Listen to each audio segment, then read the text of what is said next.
ಆದ್ರೆ ಜನರಲ್ ಆಗುತ್ತೆ ಅಂತ ಏನೇನೋ ಹೋಗಿ ಆಗ್ತಾ ಐತೆ. ಹಂಗೇನೋ ಆಯ್ತು ಅಂದ್ರೆ ನಾನು ಕೊರಟಗೆರೆ ಕ್ಷೇತ್ರ ಆಯ್ಕೆ ಮಾಡ್ಕೊಂಡು ಚರ್ಚೆ ಮಾಡಕ್ ಹೋಗಲ್ಲ ಇವತ್ತು. ಅವತ್ತಿನ ದಿವಸ ಏನಾದ್ರು ದೇವರ ಆಶೀರ್ವಾದ ಮತ್ತೆ ಸೆಂಟ್ರಲ್ ಗೌರ್ಮೆಂಟ್ ಸ್ಟೇಟ್ ಗೌರ್ಮೆಂಟ್ ಒಟ್ಟು ಕೂತ್ಕೊಂಡು ಇವತ್ತು ಡಿಲಿಮಿಟೇಷನ್ ಹಾಕಿ ಕ್ಷೇತ್ರ ಬದಲಾವಣೆ ಆಯ್ತು, ರಿಸರ್ವೇಶನ್ ಕ್ಯಾನ್ಸಲ್ ಆಯ್ತು ಅಂದ್ರೆ ನಾನು ಕೊರಟಗೆರೆ ಕ್ಷೇತ್ರ ಆಯ್ಕೆ ಮಾಡ್ಕೊಳ್ಳೋದು ಯಾವುದೇ ಕಾರಣಕ್ಕೂ ಸಂದೇಹ ನಿಮಗಿಲ್ಲ. ಇದು 100%.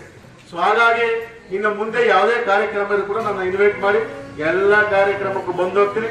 ಸೊ ವಯಸ್ಸಾದಂತವ್ರಿಗೆ ಬೆಡ್ಶೀಟ್ ಕೊಟ್ರೆ ಪಾಪ ಮಚ್ಚಿಗೆ ಈ ಚಳಿಗಾಲದಲ್ಲಿ 3-4 ತಿಂಗಳು. ಸೊ ಹಂಗಾಗಿ ಅವರು ಕೂಡ ಅನುಕೂಲ ಆಗಲಿ, ವಯಸ್ಸಾದವ್ರಿಗೆ ಅವರು ಬೆಡ್ಶೀಟ್ ಕೊಡುವಂಥದ್ದು. ಮತ್ತೆ ಇನ್ನೊಂದು ಕೊಟ್ಟು ಹೋದ್ಮೇಲೆ ಅಕಸ್ಮಾತ್ ಶಾರ್ಟೇಜ್ ಬಂದ್ರೆ ಏನಪ್ಪ ನಾನು ಹೊರಗಡೆ ಹೋಗ್ತಾ ಇದ್ದೀನಿ, ನಾನು ಈಗ ಡೆಲ್ಲಿಗೆ ಹೋಗ್ತಿದ್ದೀನಿ, ನನ್ನ ಫ್ಲೈಟ್ ಇದೆ, ಇಲ್ಲ ನಾನು ಇನ್ನೂ 1 ಅವರ್ ಕೂತ್ಕೊತಿದ್ದೆ, ನಾನು ಸಾಂಕೇತಿಕವಾಗಿ ನನ್ನ ಹೆಣ್ಮಕ್ಳಿಗೆ, ನನ್ನ ತಾಯಂದರಿಗೆ ಮತ್ತೆ ವಯಸ್ಸಾದಂತ ಕೆಲವರಿಗೆ ನಾನು ಕೊಟ್ಟು ಹೋಗ್ತೀನಿ.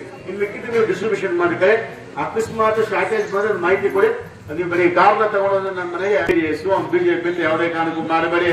ಚನ್ನಗಪ್ಪನ ಫ್ಯಾಮಿಲಿ, ಚನ್ನಗಪ್ಪನ ಹೆಸರು ಬಂದಾಗ ಇಲ್ಲಿ ಯಾರು ಪಕ್ಷ ಮಾಡಲ್ಲ ರೀ. ವೈಯಕ್ತಿಕ ಸಣ್ಣ ಲೋಪದೋಷ ಇರ್ಬೋದೇನೋ ಒಪ್ಕೋತೀನಿ, ಆದ್ರೆ ಎಲ್ರು ಎಲ್ಲಾ ಮನೆಗೆ ಆಗ್ಲಿ ಬಿಡ್ಲಿ ಎಲ್ರು ಕೊಡಿ. ಚನ್ನಗಪ್ಪನ ಮನೆದು ಅಂತೇಳಿ ಕೈ ಮುಖ ತಕ್ಕತ್ತ ನಿಮ್ಗೆ ಗೊತ್ತಿಲ್ಲ ಅಂತ ವಿಶ್ವಾಸ ಕಲಿಸ್ಕಡೆ.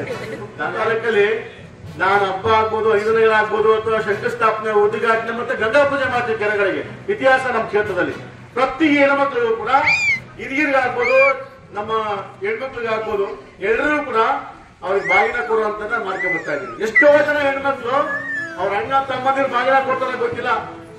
ಅವರೆಷ್ಟೋ ಜನ ಹೆಣ್ಮಕ್ಳು ಸೆರಗಿನ ಮುಂದಕ್ಕೆ ಇಟ್ಬಿಟ್ಟು ಅಣ್ಣ ನಮ್ಮ ಅಣ್ಣನೇ ನನಗೆ ಬಾಗಿಲ ಕೊಟ್ಟಿಲ್ಲ ಕಣ, ನನ್ಗೆ ಈ ಋಣ ಹೆಂಗ್ ತೀರ್ಸ್ಲಿ ಅನ್ನೋ ಮಟ್ಟಿಗೆ ಹೆಣ್ಮಕ್ಳು ಮಾತಾಡ್ತಾರೆ ನಮ್ಮ